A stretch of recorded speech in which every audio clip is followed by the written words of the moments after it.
I fought. No. Okay. Hello friends, फिर से आपका एम के मूवी रिकैप्स में आपका स्वागत है। आज की कहानी की शुरुआत में हम विक्टर नाम के एक आदमी से मिलते हैं जो अपनी गर्लफ्रेंड मेलानी को अपने घर लाता है।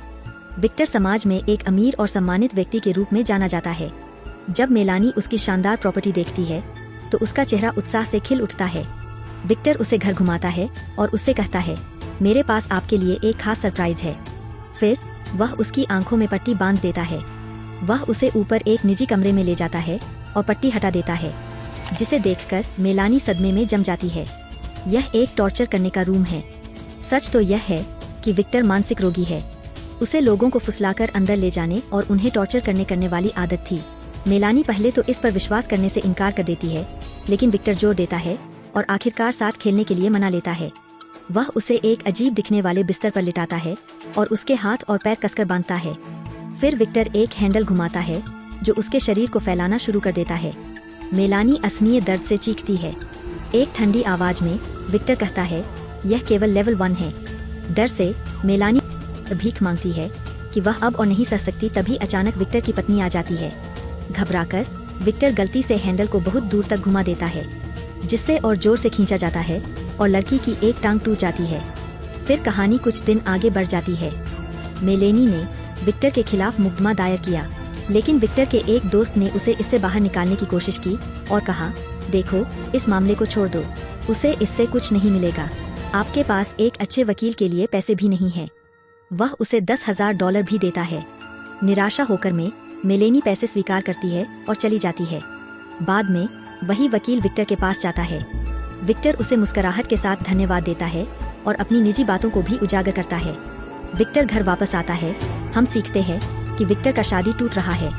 उसकी पत्नी लड़कियों को बस टॉर्चर करने के लिए घर लाने के उसके जुनून को सहन नहीं कर सकती है। एक पॉइंट पर विक्टर अपनी पत्नी को लुभाने की कोशिश करता है, लेकिन गलती से उसकी गर्दन को चोट पहुंचाता है, जिससे वह चली जाती है। उस रात विक्टर एक शानदार पार्टी देता है और उच्च दाव वाले जुए में फंस जाता है। उसकी पत्नी उसे रोकने की कोशिश करती है, लेकिन विक्टर सबके सामने उसका अपमान करता है और उसे बाहर निकाल देता है। उसकी पत्नी रोते हुए अपने कमरे में लौटती है और विक्टर का दोस्त रोमन अंदर घुस जाता है और उसे चूमता है। रोमन और विक्टर की पत्नी का पहले से ही संबंध है। इस बीच विक्टर जुए में बुरी तरह हार जाता है और अपने प्रॉक्सी पर गुस्सा करता है। बाद में जब वह अपनी पत्नी के कमरे के पास जाता है और उसे बुलाता है, तो एलिजाबेथ तुरंत रोमन को दूसरे कमरे में छुपा देती है। जब वह दरवाजा खोलती है तो विक्टर करीब जाता है, लेकिन उसका स्पर्श उसे ठीक नहीं लगता है। एलिजाबेथ उसे दूर धकेलती है और कहती है, तुम बिल्कुल अपने पिता की तरह हो।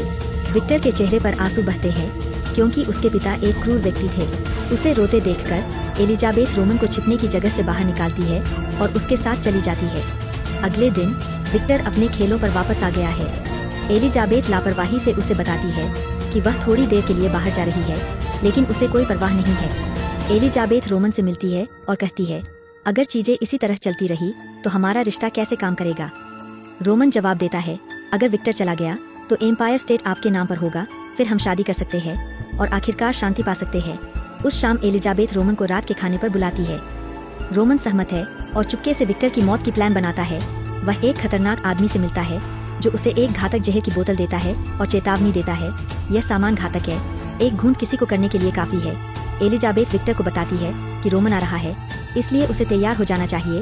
विक्टर सिर्फ हंसता है और कहता है, वह मेरा दोस्त है, कोई मेहमान नहीं। बाद में रोमन आता है और एलिजाबेथ द्वारा उसका गर्मजोशी से स्वागत किया जाता है।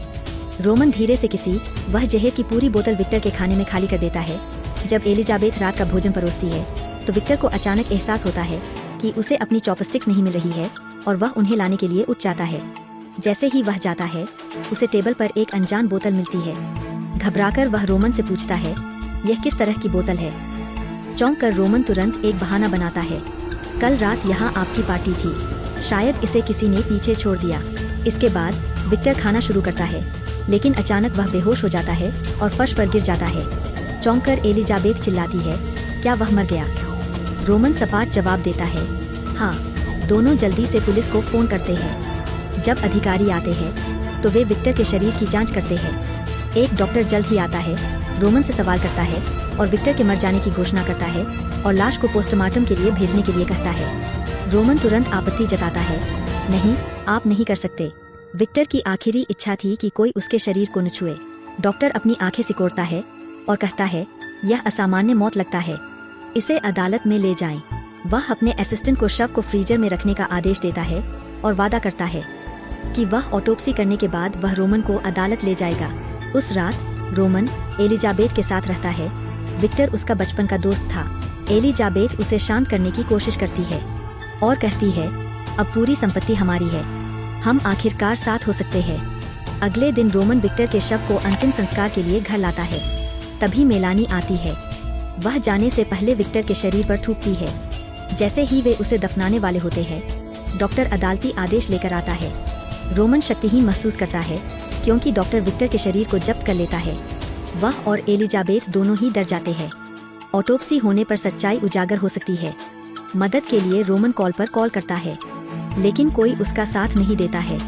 इस बीच जिस आदमी ने रोमन को जहर की सप्लाई की, वह अखबार में विक्टर की मौत के बारे में पढ़ता है। यह महसूस करते हुए कि क्या हुआ, वह रोमन को फोन करता है। सुनो, हो सकता है कि विक्टर वास्तव में मरा न हो। जो दवा मैंने तुम्हें दी, वह केवल शरीर को लकवा मार देती है। यह किसी को मरा हुआ दिखाता है, लेकिन वे अभी भी सब कुछ सुन सकते हैं। तुम्हें तुरंत उसके शरीर की जांच करनी होगी। एलिजाबेथ पूछती है कि किसने फोन किया, लेकिन रोमन सच्चाई छिपाता है। इस बीच मुर्दाघर में डॉक्टर पोस्टमार्टम शुरू करने वाला है। तभी उसकी पत्नी फोन करती है। गुस्से में उसे याद दिलाती है कि यह उनकी सालगिरह है। शर्मिंदा होकर डॉक्टर माफी मांगता है और घर भाग जाता है। अपने असिस्टेंट से कहता है, शरीर को वापस फ्रीजर में रख दो, मैं सुबह पोस्टमार्टम करूंगा। जैसे ही विक्टर की बॉडी असिस्टेंट को मिलता है, असिस्टेंट अपने दोस्तों को बुलाता है। वे सर्जरी का प्रैक्टिस करने के लिए उत्सुक होकर आते हैं।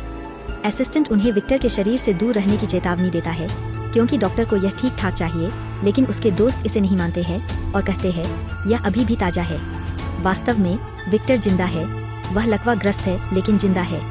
वे विक्टर की आंखें बंद कर देते हैं और उसका पेट चीर देते हैं। उनमें से एक अंदर से विक्टर की आंतों को बाहर निकाल लेता है। अचानक विक्टर की आंखें खुल जाती है, जिसे देखकर ग्रुप डर जाता है और उसके पेट को दोबारा पलटकर और जल्दी से उन्हें फिर से बंद कर देता है। रोमन जल्द ही मुर्दाघर में पहुंचता है। असिस्टेंट घबराकर झूठ बोलता है। डॉक्टर ने पहले ही शव पोस्टमार्टम कर दिया था। वह रोमन को डॉक्टर का नंबर देता है और उसे भेज देता है। अंदर विक्टर का शरीर रिएक्ट करता है। उसका हाथ ऊपर उठते हैं। कटर को उठाकर उसकी उंगलियां काट देते हैं। पूरे कमरे में सन्नाटा फैल जाता है।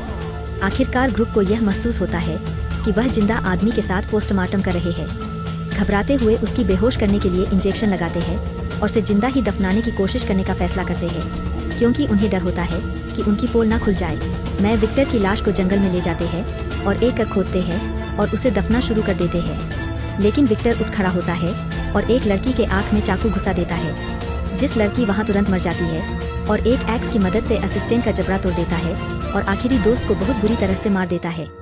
सुबह तक वह कार ढूंढ लेता है और घर जाते समय रास्ते मेलेनी दिखती है तो उसे याद आता है कि उसने उसके मुंह में थूक था।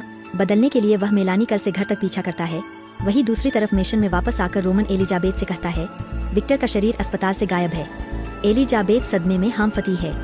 रोमन को भयावह सच्चाई का एहसास होता है। विक्टर अभी भी जीवित है। इस बीच विक्टर ने मेलानी को उसके बिस्तर पर बांध दिया है। एक नीची डरावनी आवाज में वह फुसफुसाता है, मैं तुम्हें मौत तक टॉर्चर करूंगा। वह अपने घर पर फोन करता है और रोमन उठाता है। विक्टर की आवाज सुनकर रोमन हिल जाता है, लेकिन वह एलिजाबेथ से झूठ बोलता है कि यह गलत नंबर था। तभी हम देखते हैं कि मेलानी की बर्बरता से हत्या कर देता है। आखिरकार रोमन टूट जाता है और एलिजाबेथ से कबूल करता है विक्टर जीवित है। वह उस पर विश्वास नहीं करती और अपने कमरे की ओर दौड़ती है। तभी रोमन को एक कार आवाज सुनाई देती है। रोमन समझ जाता है कि यह विक्टर की आवाज है। रोमन दौड़कर एलिजाबेथ को ढूंढने के लिए आता है, लेकिन तभी वह देखता है कि एलिजाबेथ बंधी हुई है। वह डर जाता है और विक्टर से वह भीख मांगता है। विक्टर मुस्कुराता है। रोमन से कहता है कि अगर तुम मेरी बात मानो तो इसे छोड़ दूंगा। वह रोमन को एक खौफनाक टॉर्चर रैक पर बांधता है और एलिजाबेथ को हैंडल घुमाने का आदेश देता है। जैसे ही वह ऐसा करती है, रोमन का शरीर दर्दनाक ढंग से फैलता है, जिसे देखकर एलिजाबेथ चिल्लाती है और विक्टर को बताती है, यह रोमन का प्लान था, मैं निर्दोष हूँ। लेकिन विक्टर हैंडल घूमता जाता है और रोमन को चीर देता है। जैसे ही वह एलिजाबेथ को करने के लिए की ओर मुड़ता है, एलिजाबेथ झपटती है और विक्टर के पेट में चाकू मारती है, जिससे उसकी पहले से ही घायल आंतें निकल जाती है। फिर एक कुल्हाड़ी पकड़कर वह उसे उसके खोपड़ी में मारती है, जिससे वह तुरंत मर जाता है। महीनों बाद एलिजाबेथ की कार को हम हवेली के बाहर खड़ा देखते हैं।